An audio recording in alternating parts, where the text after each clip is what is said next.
Estamos de volta com Pensamento Jurídico, uma produção da Marges. Hoje estamos discutindo o acesso à justiça e as melhorias do trabalho da justiça para chegar mais próximo aí ao cidadão. Nosso entrevistado no bloco anterior foi o presidente da Associação dos Magistrados do Estado de Tocantins, o juiz Elvésio Brito Maia. Neste bloco eu vou começar com o vice-presidente da mesma associação do Estado de Tocantins, o juiz Océlio Nobre da Silva. Doutor Océlio, obrigado pela presença aqui no Pensamento Jurídico. Agradeço.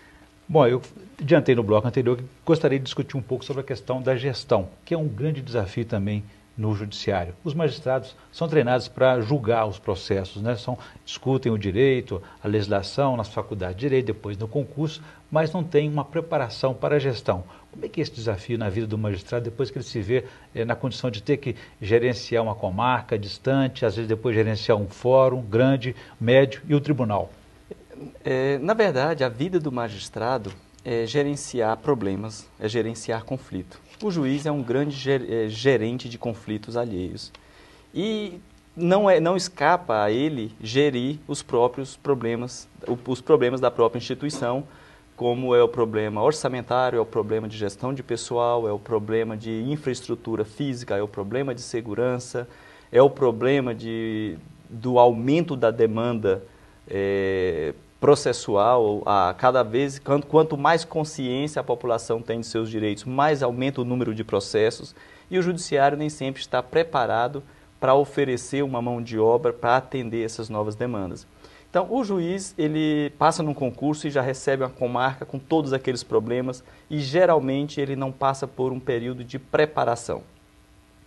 E não passa muitas vezes porque o próprio judiciário precisa daquela mão de obra urgente, a população precisa daquela mão de obra, e aí ele vai tendo que aprender com a prática, com os próprios erros, o juiz tem que improvisar. Esse é um problema sério. Nesse sentido é importante também o papel das escolas judiciais, que podem trazer essa atualização, a formação continuada desse magistrado. Né? As escolas pouco têm participado da escolha dos magistrados. Inclusive o CNJ está reconhecendo isso, a importância dos tribunais e das escolas decidirem, participarem da elaboração do perfil do magistrado e participar da sua efetiva escolha. Porque hoje o processo de escolha do magistrado é feito por uma empresa privada. Contrata-se uma empresa, ela vai lá, seleciona o magistrado, entrega para o tribunal e o tribunal recebe aquela pessoa que muitas vezes não passou por um período de treinamento ou de adestramento, usando um termo chula, mas então ele já recebe do jeito que a empresa privada entrega, ele já passa para o fórum para gerir problema de toda ordem, não passa por um período de preparação humanística. Então esses problemas gerenciais decorrem, estão vinculados em muitos casos diretamente do processo de escolha do magistrado. E nesse campo, digamos, gerencial e diretivo, há uma proposta de democratização do judiciário. Até onde que essa proposta pode ir? Tem uma proposta, um projeto de emenda à Constituição que está em andamento, que é de interesse da magistratura, porque desta forma os tribunais passarão a dialogar com o magistrado, porque os verdadeiros problemas da magistratura... Seria de eleições diretas. Eleições diretas para presidente do tribunal. De todo o corpo diretivo, né?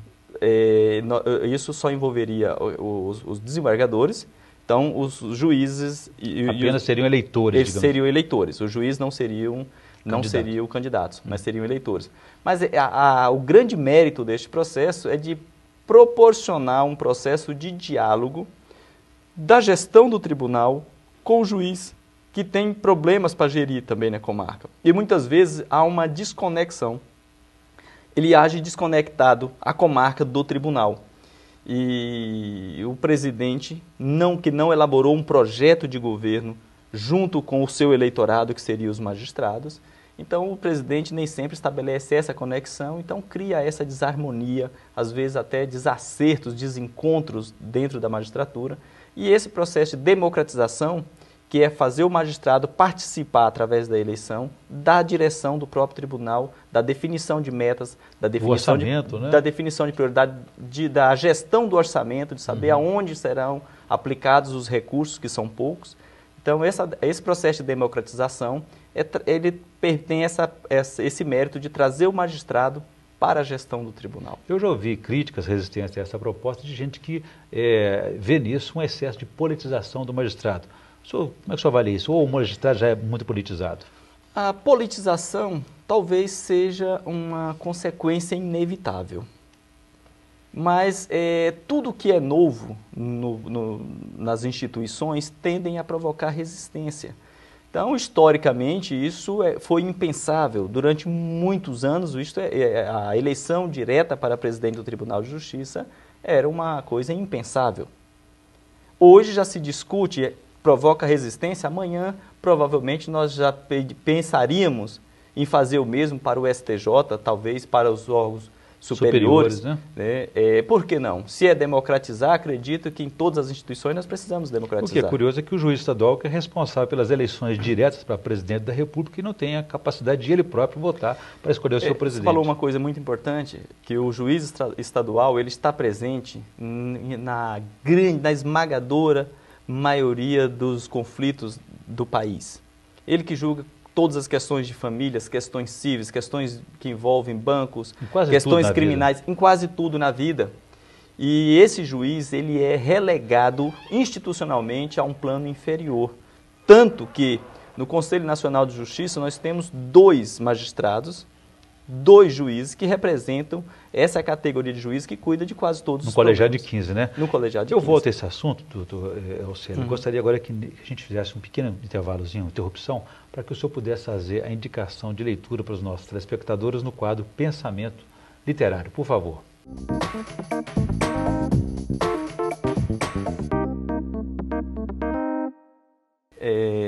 Bom, tem uma obra que ajuda muito o operador do direito a pensar, a refletir sobre as instituições jurídicas, sobre conceitos que são muito divulgados na mídia. Por exemplo, o conceito de justiça, o que é o certo.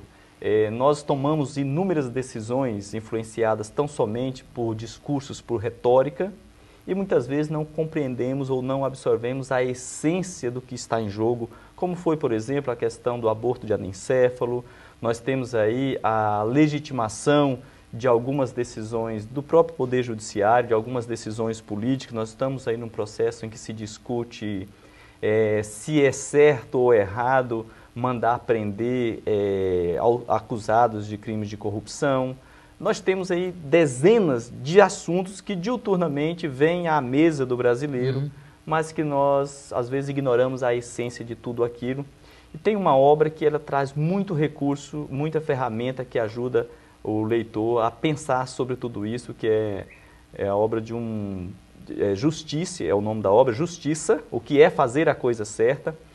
O autor é Michael J. Sandel, ele é professor da Universidade de Harvard. É uma obra, é um best-seller hoje, é muito divulgado e muito lido.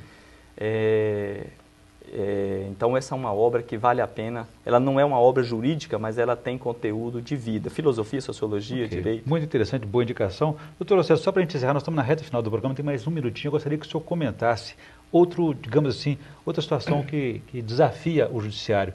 Essa lei orgânica da magistratura é do tempo da ditadura. Por que isso até hoje não foi atualizado? Não tem sido fácil. Só o Supremo tem competência hoje para iniciar a reforma dessa lei ou encaminhar um novo projeto de lei orgânica da magistratura nacional. Só o Supremo, e o Supremo nunca tomou ainda essa iniciativa. Existem há anos discussões sobre qual seria o novo modelo, mas até agora não foi feito. Há uma dificuldade porque as associações estão a reclamar, a reivindicar algumas prerrogativas, o poder político quer que derrube algumas prerrogativas, e então existe uma tensão, não existe um consenso fechado, e isso tem atrasado um pouco esse projeto de lei orgânica da magistratura nacional, que prejudica a magistratura e prejudica a sociedade. E afeta também a prestação jurisdicional ao cidadão. Muito bem, eu conversei aqui com o vice-presidente da Associação dos Magistrados do Estado de Tocantins, juiz Alcélio Nobre da Silva, e falamos aí sobre as propostas para ampliar o acesso à justiça e melhorar o trabalho do judiciário para o cidadão. Conversamos no bloco anterior com o presidente da Associação dos Magistrados do Estado de Tocantins, juiz Elvésio de Brito Maia. Doutor Alcélio, obrigado pela presença aqui, foi um prazer recebê-lo no Pensamento Jurídico. A magistratura tocantinense agradece também. Obrigado. Bom, nós ficamos por aqui. Se você quiser participar do Pensamento Jurídico, escreva para pensamento@amages.com.br. Pensamento@amages.com.br. Obrigado e até a próxima.